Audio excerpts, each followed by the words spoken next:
As they entered, they saw Dorian Gray. He was seated at the piano, with his back to them, turning over the pages of a volume of Schumann's Forest Scenes. "You must lend me these, Basil," he cried. "I want to learn them. They are perfectly charming." "That entirely depends on how you sit today, Dorian." "Oh, I am tired of sitting, and I don't want a life-sized portrait of myself," answered the lad, swinging round on the music stool, in a wilful, petulant manner. When he caught sight of Lord Henry, a faint blush colored his cheeks for a moment, and he started up. "I beg your pardon, Basil, but I didn't know you had anyone with you." "This is Lord Henry Wotton, Dorian, an old Oxford friend of mine. I have just been telling him what a capital sitter you were, and now you have spoiled everything." "You have not spoiled my pleasure in meeting you, Mr. Gray," said Lord Henry, stepping forward and shaking him by the hand. "My aunt has often spoken to me about you. You are one of her favorites, and I am afraid, one of her victims also." "I am in Lady Agatha's black books at present," answered Dorian, with a funny look of penitence. "I promised to go to her club in Whitechapel with her last Tuesday, and I really forgot all about it. We were to have played a duet together, 3 duets, I believe.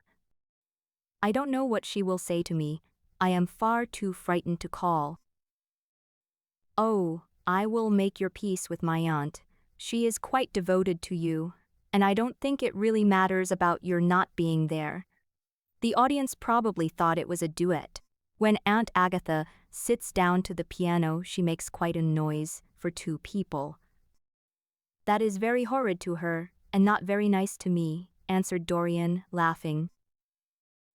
Lord Henry looked at him.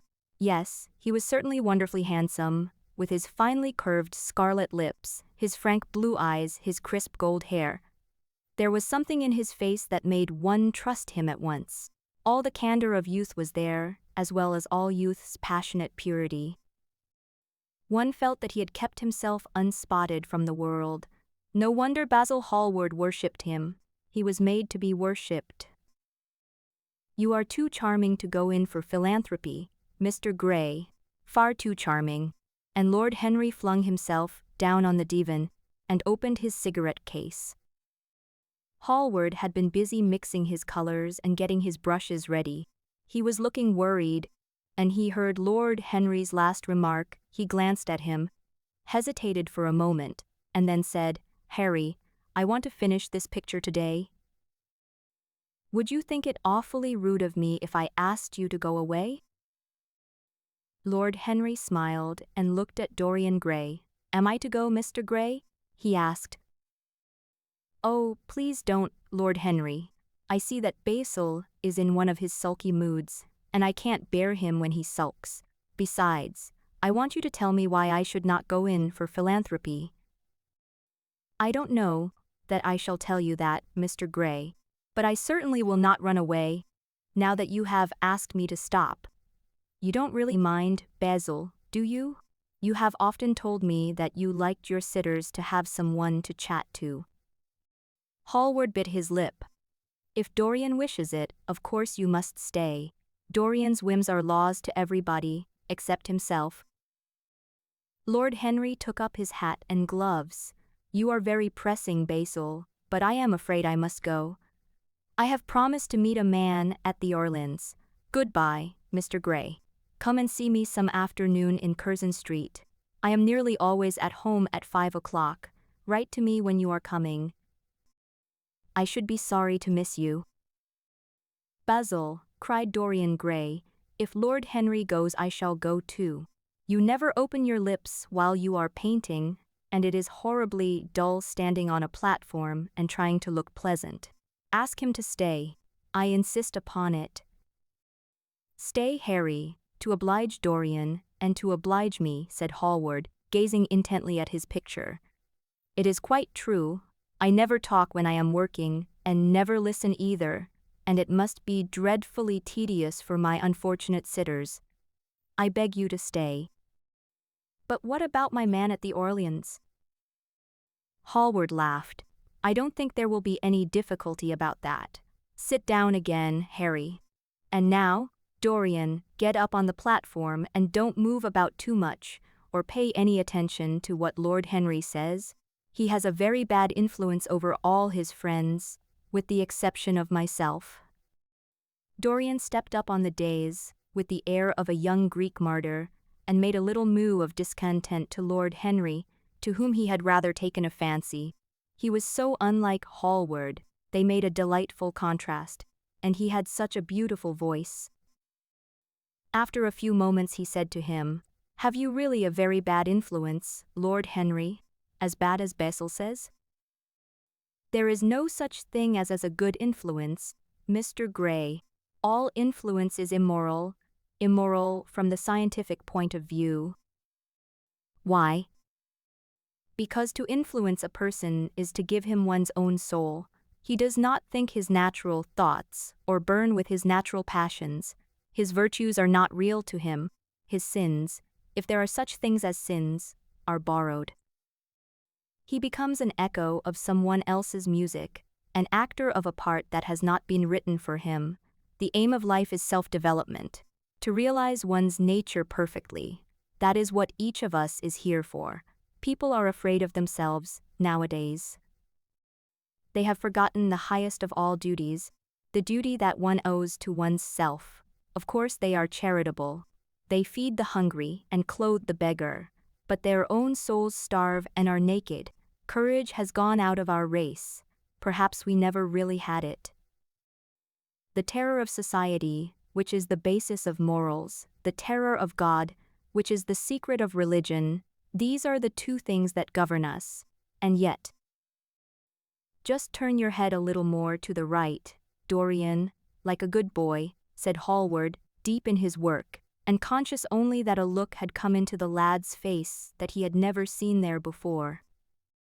And yet, continued Lord Henry, in his low musical voice, and with that graceful wave of the hand that was always so characteristic of him, and that he had even in his Eden days, I believe that if one man were to live his life out fully and completely, were to give form to every feeling, expression to every thought, reality to every dream, I believe that the world would gain such a fresh impulse of joy that we would forget all the maladies of medievalism and return to the Hellenic ideal, to something finer, richer than the Hellenic ideal, it may be. But the bravest man among us is afraid of himself. The mutilation of the savage has its tragic survival in the self-denial that mars our lives. We are punished for our refusals. Every impulse that we strive to strangle broods in the mind and poisons us. The body sins once and has done with its sin, for action is a mode of purification. Nothing remains then but the recollection of a pleasure or the luxury of a regret. The only way to get rid of a temptation is to yield to it. Resist it, and your soul grows sick with longing for the things it has forbidden to itself, with desire for what its monstrous laws have made monstrous and unlawful. It has been said that the great events of the world take place in the brain. It is in the brain, and the brain only, that the great sins of the world take place also. You, Mr. Gray, you yourself, with your rose-red youth and your rose-white boyhood, you have had passions that have made you afraid, thoughts that have filled you with terror, daydreams and sleeping dreams whose mere memory might stain your cheek with shame. "Stop," murmured Dorian Gray, "stop. You bewilder me. I don't know what to say. There is some answer to you, but I cannot find it. Don't speak. Let me think or rather, let me try not to think." For nearly 10 minutes he stood there motionless, with parted lips and eyes strangely bright. He was dimly conscious that entirely fresh impulses were at work within him, and they seemed to him to have come really from himself. The few words that Basil's friend had said to him, words spoken by chance, no doubt, and with willful paradox in them, had yet touched some secret chord that had never been touched before, but that he felt was now vibrating and throbbing to curious pulses.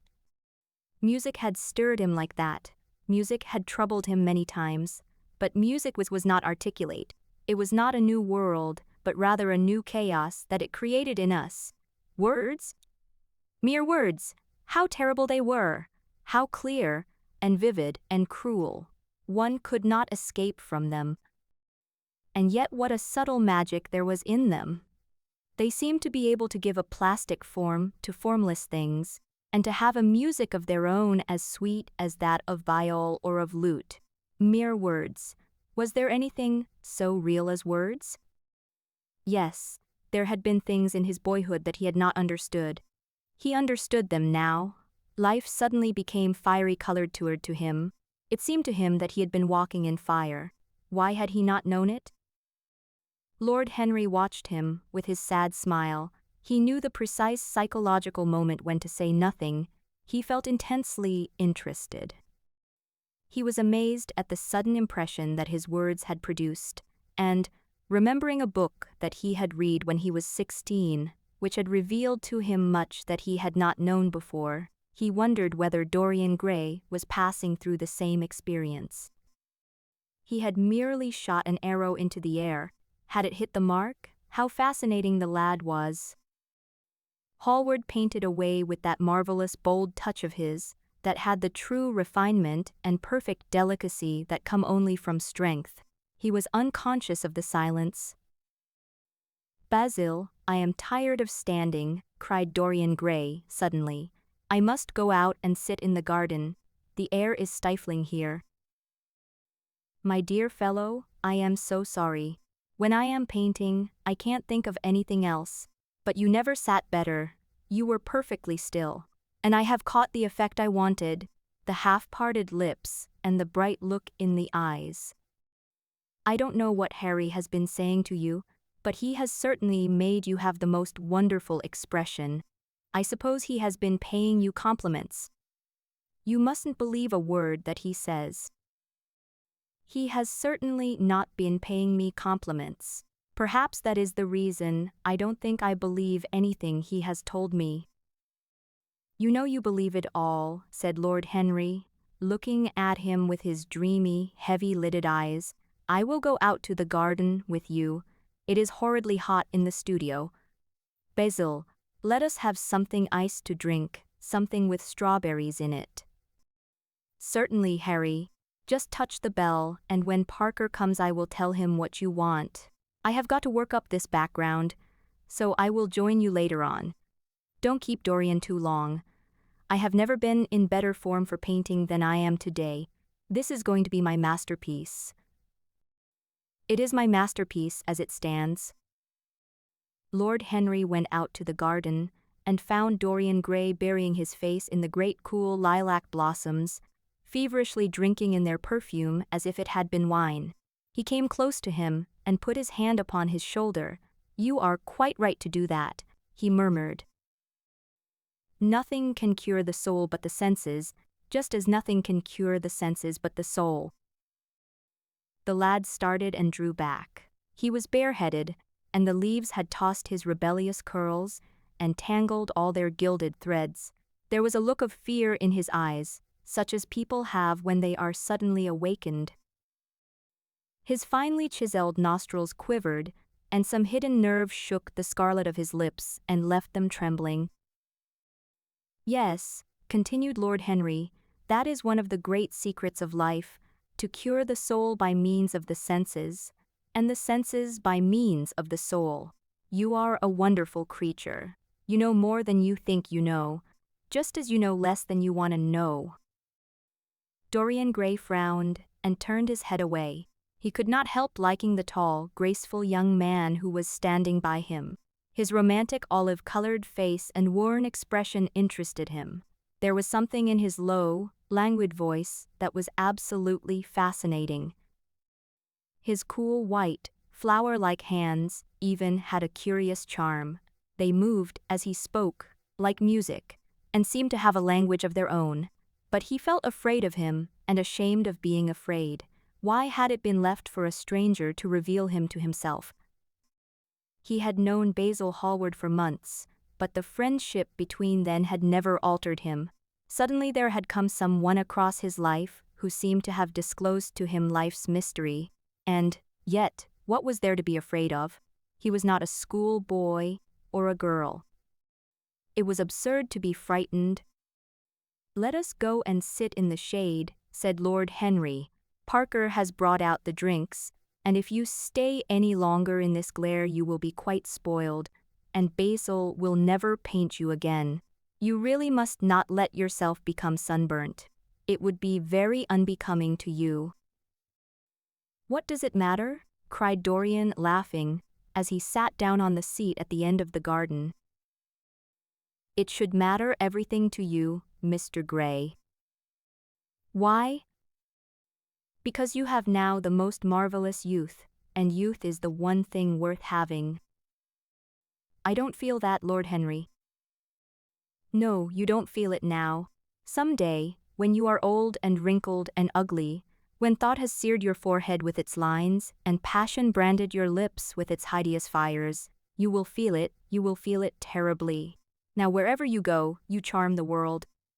Will it always be so? You have a wonderfully beautiful face, Mr. Gray. Don't frown, you have. And beauty is a form of genius, is higher, indeed, than genius, as it needs no explanation. It is one of the great facts of the world, like sunlight or springtime, or the reflection in dark waters of that silver shell we call the moon. It cannot be questioned. It has its divine right of sovereignty. It makes princes of those who have it. You smile. Ah! When you have lost it, you won't smile. People say sometimes that beauty is only superficial. That may be so, but at least it is not so superficial as thought. To me, beauty is the wonder of wonders. It is only shallow people who do not judge by appearances. The true mystery of the world is the visible, not the invisible. Yes, Mr. Gray, the gods have been good to you, but what the gods give they quickly take away. You have only a few years in which really to live. When your youth goes, your beauty will go with it, and then you will suddenly discover that there are no triumphs left for you, or have to content yourself with those mean triumphs that the memory of your past will make more bitter than defeats. Every month as it wanes brings you nearer to something dreadful. Time is jealous of you, and wars against your lilies and your roses. You will become sallow, and hollow-cheeked, and dull-eyed. You will suffer horribly. Realize your youth while you have it. Don't squander the gold of your days, listening to the tedious, trying to improve the hopeless failure, or giving away your life to the ignorant, the common, and the vulgar, which are the aims, the false ideals. Live the wonderful life that is in you. Let nothing be lost upon you. Be always searching for new sensations. Be afraid of nothing. A new hedonism, that is what our century wants. You might be its visible symbol. With your personality, there is nothing you could not do. The world belongs to you for a season. The moment I met you, I saw that you were quite unconscious of what you really are, what you really might be. There was so much about you that charmed me, that I felt I must tell you something about yourself. I thought how tragic it would be if you were wasted. For there is such a little time that your youth will last, such a little time. The common hill flowers wither, but they blossom again. The laburnum will be as golden next June as it is now. In a month there will be purple stars on the clematis, and year after year the green night of its leaves will have its purple stars. But we never get back our youth. The pulse of joy that beats in us at 20 becomes sluggish, our limbs fail, our senses rot. We degenerate into hideous puppets, haunted by the memory of the passions of which we're too much afraid and the exquisite temptations that we did not dare to yield to. Youth. There is absolutely nothing in the world but youth. Dorian Gray listened, open-eyed and wondering. The spray of lilac fell from his hand upon the gravel. A furry bee came and buzzed round it for a moment. Then it began to scramble all over the fretted purple of the tiny blossoms. He watched it with that strange interest in trivial things that we try to develop when things of high import make us afraid, or when we are stirred by some new emotion, for which we cannot find expression, or when some thought that terrifies us lays sudden siege to the brain and calls on us to yield. After a time it flew away. He saw it creeping into the stained trumpet of Aterian convolvulus. The flower seemed to quiver, and then swayed gently to and fro. Suddenly Hallward appeared at the door of the studio, and made frantic signs for them to come in. They turned to each other and smiled. "I am waiting," cried Hallward. "Do come in. The light is quite perfect, and you can bring your drinks." They rose up and sauntered down the walk together. 2 green and white butterflies fluttered past them, and in the pear tree at the end of the garden a thrush began to sing. "You are glad you have met me, Mr. Grey," said Lord Henry, looking at him.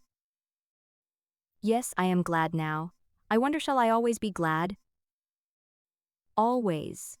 That is a dreadful word. It makes me shudder when I hear it. Women are so fond of using it.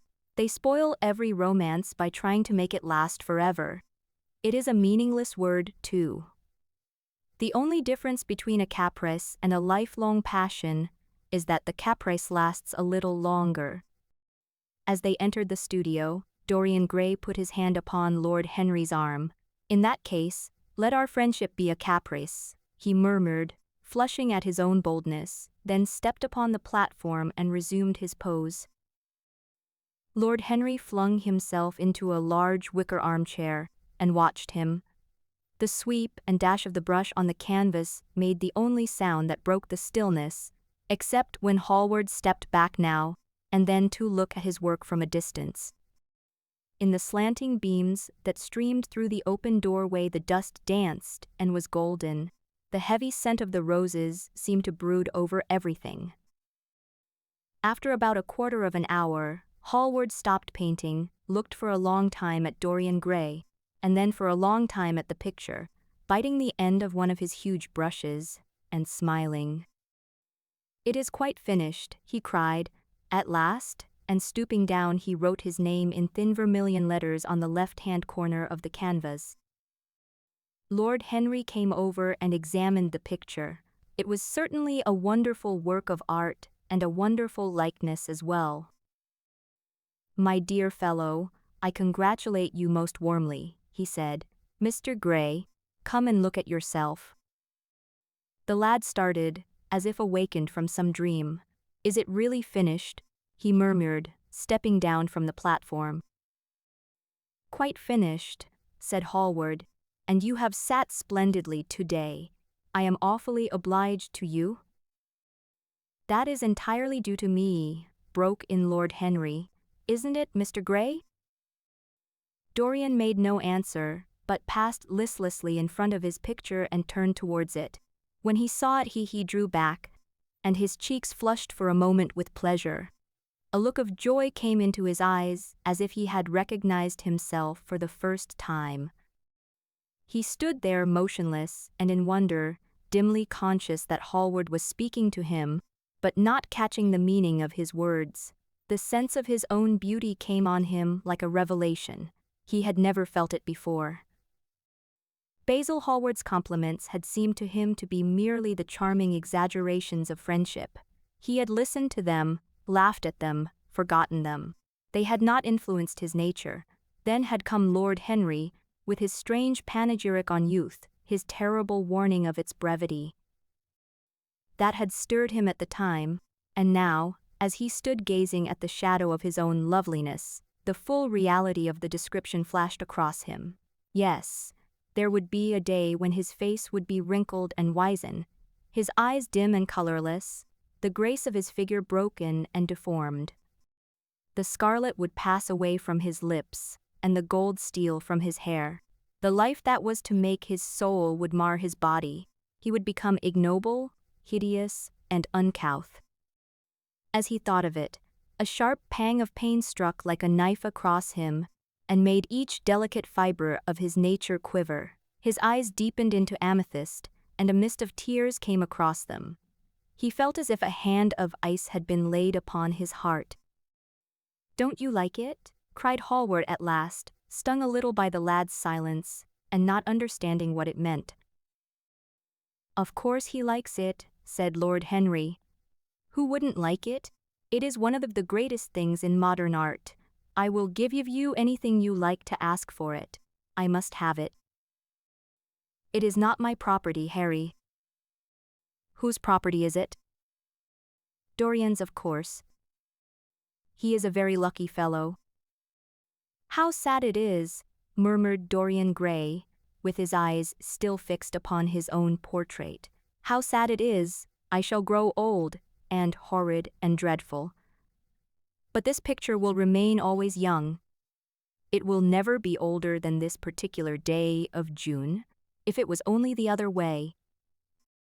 If it was I who were to be always young, and the picture that were to grow old, for this, I would give everything. Yes, there is nothing in the whole world I would not give." "You would hardly care for that arrangement, Basil," cried Lord Henry, laughing. "It would be rather hard lines on you." "I should object very strongly, Harry." Dorian Gray turned and looked at him. "I believe you would, Basil. You like your art better than your friends. I am no more to you than a green bronze figure, hardly as much, I dare say." Hallward stared in amazement. It was so unlike Dorian to speak like that. What had happened? He seemed almost angry. His face was flushed and his cheeks burning. "Yes," he continued, "I am less to you than your ivory Hermes or your silver fawn. You will like them always. How long will you like me? Till I have my first wrinkle, I suppose. I know now that when one loses one's good looks, whatever they may be, one loses everything. Your picture has taught me that. Lord Henry is perfectly right. Youth is the only thing worth having. When I find that I am growing old, I will kill myself." Hallward turned pale and caught his hand. "Dorian? Dorian?" he cried. "Don't talk like that. I have never had such a friend as you, and I shall never have such another. You are not jealous of material things, are you?" "I am jealous of everything whose beauty does not die. I am jealous of the portrait you have painted of me. Why should it keep what I must lose? Every moment that passes takes something from me, and gives something to it. Oh, if it was only other way. If the picture could change, and I could be always what I am now, why did you paint it? It will mock me some day, mock me horribly." The hot tears welled into his eyes. He tore his hand away, and, flinging himself on the divan, he buried his face in the cushions, as if he was praying. "This is your doing, Harry," said Hallward, bitterly. "My doing?" "Yes, yours, and you know it." Lord Henry shrugged his shoulders. "It is the real Dorian Gray. That is all," he answered. "It is not." "If it is not, what have I to do with it?" "You should have gone away when I asked you." "I stayed when you asked me." "Harry, I can't quarrel with my two best friends at once, but between you both you have made me hate the finest piece of work I have ever done, and I will destroy it. What is it but canvas and color? I will not let it come across our 3 lives and mar them." Dorian Gray lifted his golden head from the pillow and looked at him with pallid face and tear-stained eyes as he walked over to the deal painting table that was set beneath the large curtained window. What was he doing there? His fingers were straying about among the litter of tin tubes and dry brushes, seeking for something. Yes, it was the long palette knife, with its thin blade of lithe steel. He had found it at last. He was going to rip up the canvas. With a stifled sob he leaped from the couch, and rushing over to Hallward, tore the knife out of his hand and flung it to the end of the studio. "Don't, Basil," he cried. "It would be murder." "I am glad you appreciate my work at last, Dorian," said Hallward coldly when he had recovered from his surprise. I never thought you would. Appreciate it? I am in love with it, Basil. It is part of myself, I feel that. Well, as soon as you are dry, you shall be varnished, and framed, and sent home. Then you can do what you like with yourself. And he walked across the room and rang the bell for tea. You will have tea, of course, Dorian. And so will you, Harry. Tea is the only simple pleasure left to us. I don't like simple pleasures, said Lord Henry. And I don't like scenes, except on the stage. What absurd fellows you are, both of you. I wonder who it was defined man as a rational animal. It was the most premature definition ever given. Man is many things, but he rat rational. I am glad he is not, after all, though I wish you chaps would not squabble over the picture. You had much better let me have it, Basil. This silly boy doesn't really want it, and I do. If you let anyone have it but me, Basil, I will never forgive you, cried Dorian Gray. And I don't allow people to call me a silly boy. You know the picture is yours, Dorian. I gave it to you before it existed. And you know you have been a little silly, Mr. Gray, and that you don't really mind being called a boy.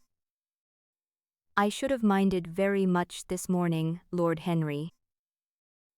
Ah, this morning, you have lived since then. There came a knock to the door, and the butler entered with the tea tray and set it down upon a small Japanese table. There was a rattle of cups and saucers, and the hissing of a fluted Georgian urn. 2 globe-shaped china dishes were brought in by a page. Dorian Gray went over and poured the tea out. The 2 men sauntered languidly to the table and examined what was under the covers. Let us go to the theatre tonight, said Lord Henry. There is sure to be something on, somewhere. I have promised to dine at White's, but it is only with an old friend, so I can send him a wire and say that I am ill, or that I am prevented from coming in consequence of a subsequent engagement. I think that would be a rather nice excuse. It would have the surprise of candor. It is such a bore putting on one's dress clothes, muttered Hallward, and, when one has them on, they are so horrid. Yes, answered Lord Henry, dreamily, the costume of our day is detestable. It is so somber, so depressing. Sin is the only color element left in modern life. You really must not say things like that before Dorian, Harry. Before which Dorian? The one who is pouring out tea for us, or the one in the picture? Before either. I should like to come to the theatre with you, Lord Henry, said the lad. Then you shall come, and you will come too, Basil, won't you? I can't really. I would sooner not. I have a lot of work to do. Well then, you and I will go alone, Mr. Gray. I should like that awfully. Basil Hallward bit his lip and walked over, cup in hand, to the picture. I will stay with the real Dorian, he said sadly. Is it the real Dorian? Cried the original of the portrait, running across to him. Am I really like that? Yes, you are just like that. How wonderful, Basil. At least you are like it in appearance. But it will never alter, said Hallward. That is something. What a fuss people make about fidelity, murmured Lord Henry. And after all, it is purely a question for physiology. It has nothing to do with our own will. It is either an unfortunate accident or an unpleasant result of temperament. Young men want to be faithful, and are not. Old men want to be faithless, and cannot. That is all one can say.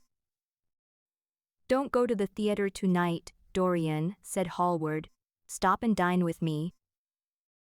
I can't really. Why? Because I have promised Lord Henry to go with him. He won't like you better for keeping your promises. He always breaks his own. I beg you not to go. Dorian Gray laughed and shook his head.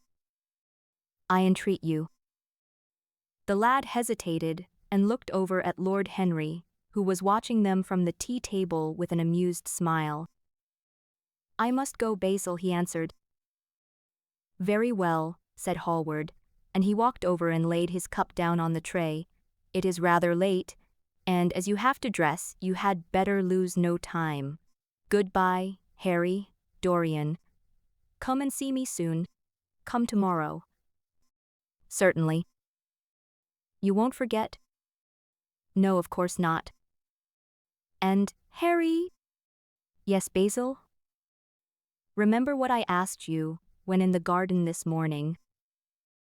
"I have forgotten it." "I trust you."